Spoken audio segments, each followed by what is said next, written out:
علیکم صبر کے حوالے سے بات کرتے ہیں۔ زندگی میں کبھی کبھی ایسا وقت آتا ہے جب دل ٹوٹتا ہے، خواب بھی کرتے ہیں، لوگ بدل جاتے ہیں، اپنوں سے بھی گلہ شکوہ رہتا ہے، انسان کے دل میں ایک درد ہوتا ہے اور اس درد کو کوئی بھی محسوس نہیں کرتا۔ پھر اس وقت انسان سوچتا ہے کہ شاید یہ سب کچھ میرے ساتھ ہو رہا ہے، لیکن یہ بات یاد رکھنا کہ آپ اس مصیبت اور پریشانیوں میں اکیلے نہیں ہو، آپ کا رب آپ کے ساتھ ہے۔ دنیا میں ہر انسان کو کسی نہ کسی مصیبت کا سامنا کرنا پڑتا ہے۔ کوئی غربت کی آگ میں جل رہا ہے تو کسی کو بیماری کی درد میں مبتلا کر رکھا ہے، کوئی اپنوں کی بے وفائی سے زخمی ہے اور کوئی حالات کی دھول میں دفن ہو چکا ہے۔ یہ ایک صبر ہے۔ اگر آپ اس صفت کو پیدا کرتا ہے تو اللہ رب العزت قرآن مجید میں فرماتا ہے ان اللہ مع الصابرین، کہ اللہ ہی صبر کرنے والوں کے ساتھ ہے۔ یہ صبر ہے کہ پھر آپ کو اللہ کا ولی بنا دیتا ہے۔ یہ صبر ہے جو پھر آپ کو حالات کا غلام نہیں بلکہ اپنے رب کا غلام بنا دیتا ہے۔ یہ صبر ہے جو پھر آپ کی آنسو بھی عبادت بن جاتا ہے۔ یہ صبر ہے جو آپ کو غیروں کی در پر جھکنے کے بجائے اپنی رب کی در پر لا کر جھکا دے دیتا ہے۔ یہ صبر ہے جو آپ کو شیطانوں سے دور کر کے اپنی رب کے قریب کر دیتا ہے۔ یہ صبر ہے، اگر آپ صبر کر دیتے ہیں تو آپ کو بندوں کی محتاجی سے بچا کر اپنی رب کی محتاجی کی طرف آپ کو مائل کر دیتا ہے۔ انسان ہے، دنیا میں انسان کے اوپر حالات اور آزمائش آتے رہتے ہیں، لیکن اس کا مطلب یہ نہیں کہ ہم بے صبری کا مطالبہ کریں یا ہم بے صبری کریں۔ سب سے پہلے ہم نے صبر کے دامن کو مضبوطی سے تامنے رکھنا ہے۔ اگر ہم قرآن مجید میں دیکھتے ہیں صبر کے حوالے سے تو ہمیں بہت سارے آیات مبارکہ ملتے ہیں۔ رب العزت نے قرآن مجید میں فرمایا وَبَشِّرِ الصَّابِرِينَ الَّذِينَ إِذَا أَصَابَتْهُم مُّصِيبَةٌ قَالُوا إِنَّا لِلَّهِ وَإِنَّا إِلَيْهِ رَاجِعُونَ۔ اللہ رب العزت نے فرمایا کہ خوشخبری دو صبر کرنے والوں کو، الَّذِينَ إِذَا أَصَابَتْهُم مُّصِيبَةٌ، کہ جب ان کو کوئی مشکل پیش آتی ہے، کوئی ناموافق حالات پیش آتا ہے اور دل پریشان ہوتا ہے اور کوئی تنگی آتا ہے، قالوا انا للہ وانا الیہ راجعون، تو اس وقت کہتے ہیں کہ ہم اللہ ہی کے ہیں اور اللہ کی طرف لوٹ کر جانا ہے۔ کتنا ہی بڑی سعادت کی بات ہے کہ اللہ رب العزت نے صبر کرنے والوں کو قرآن مجید میں فرمایا وبشر الصابرین، کہ صبر کرنے والوں کو خوشخبری سنا دو۔ تو ایک خوشخبری تو وہ ہوتا ہے جو ہمیں اپنی رشتہ دار سناتے ہیں، ہمیں اپنے بھائی سناتے ہیں، ہمیں اپنے خاندان کے لوگ سناتے ہیں، لیکن کتنی بڑی خوشخبری ہے جب اللہ رب العزت قرآن مجید میں صبر کرنے والوں کو کیا کہتا ہے وبشر الصابرین۔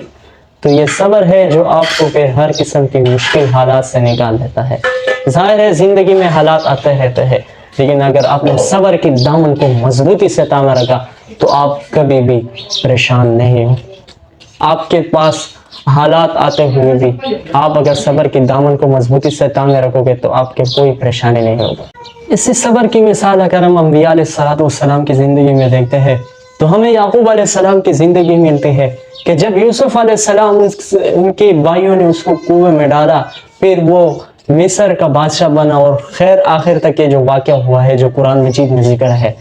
پھر اسی اسلام میں کئی عرصے تک یوسف علیہ السلام یعقوب علیہ السلام سے جدا تھے، لیکن یعقوب علیہ السلام کی آنکھوں کی بینائی بھی گئی اور اس اسلام میں اس کی آنکھیں بھی سفید ہو گئی، لیکن اس کی زبان پر گلے شکوے کے بجائے صرف ایک ہی جملہ تھا فصبر جمیل، فصبر جمیل۔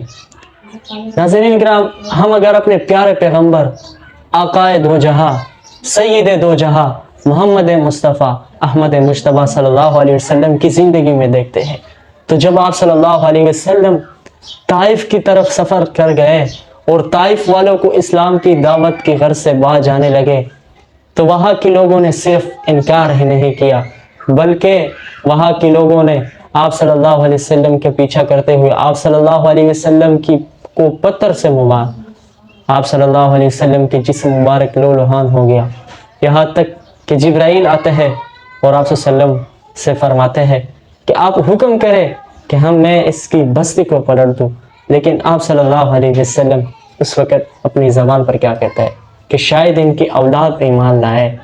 تو یہ کتنا ہی اعلیٰ مثال ہے.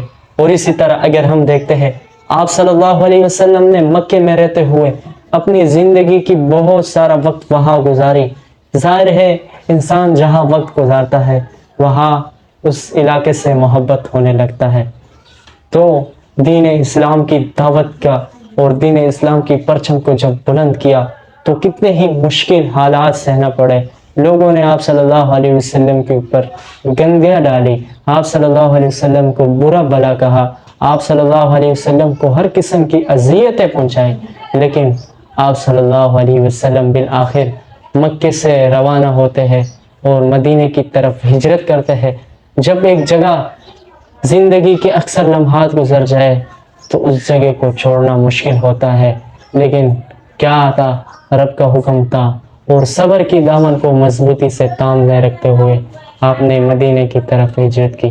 ہمیں آپ صلی اللہ علیہ وسلم کی اس زندگی سے یہ بھی بہت سے ملتے ہیں. جب حضرت خدیجہ رضی اللہ تعالیٰ عنہ کا انتقال ہوتے ہے اور اسی سال آپ صلی اللہ علیہ وسلم کے چچا کبھی جب انتقال ہوتا ہے تو اس سال کو عام الحزن کے نام سے منایا جاتا ہے. عام الحزن یعنی غم کا سال. آپ صلی اللہ علیہ وسلم چونکہ حضرت خدیجہ رضی اللہ تعالیٰ عنہ سے بہت محبت کرتے, لیکن جب دنیا سے رخصت ہوتی ہے اس وقت آپ صلی اللہ علیہ وسلم پر ایک بہت مشکل حالات آتا ہے. ایک طرف سے دین اسلام کی جھنڈا اور علم کو بلند کرنا اور دوسری طرف سے یہ حالات کا پیش آنا. تو ظاہر ہے تو انسان کو زندگی میں بہت ساری پریشانیوں کا سامنا کرنا پڑتا ہے, لیکن کامیاب ہے وہ انسان جو صبر کی دامن کو مضبوطی سے تامے رکھے, جو بجائے گلے شکوے کے اپنی رب کی در پر جا کر روئے اور اپنی رب سے اس مشکلات کو حل کرنے کے لیے اپنی رب کی در پر جائے. ناظرین اکرام, جب دل ٹوٹ جائے, جب خواب بکھرنے لگے, جب لوگ جدا ہو جائے, جب اپنوں سے بھی گلہ شکوہ ہو جائے اور دل میں ایک درد محسوس ہو تو آپ اس وقت اکیلے نہیں ہو. آپ اس وقت اکیلے نہیں ہو, آپ کا رب آپ کے ساتھ ہے. اگر آپ صبر کے دامن کو مضبوطی سے تامے رکھتے ہیں تو ناظرین اکرام اللہ رب العزت ہم سب کو صبر کی توفیق نصیب فرمائے اور ہمیں ہر قسم کی شرور سے آفات سے محفوظ فرمائے.